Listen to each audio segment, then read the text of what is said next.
first of all, let's just look at what happens if you might pick up a yarn that is incorrect for the jumper size. I think it's unlikely that if you've got a super bulky pattern, you're going to pick out a lace weight yarn to knit it with. However, if you go ahead, you have a pattern in front of you and it says DK yarn, but you pick out a 4-ply. That would be size 3, size 2, or even size 1.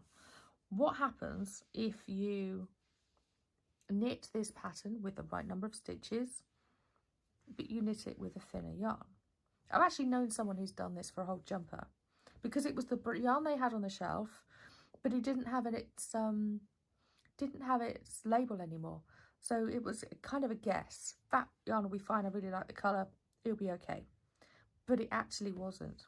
The finished piece was much smaller than expected because they needed it to fit. Then it wasn't good for purpose. That's the problem. If you pick up a DK pattern and you knit it with 4-ply, if you pick up an Aran worsted weight pattern and you knit it with DK, then you have a massive problem. So picking out the right yarns is important. And just taking a look at these, you will see what mistakes might happen and why it helps to just take that extra care to say, yeah, I'm picking the right yarns. Especially if you're a beginner knitter. This will be automated if you've been knitting for a while.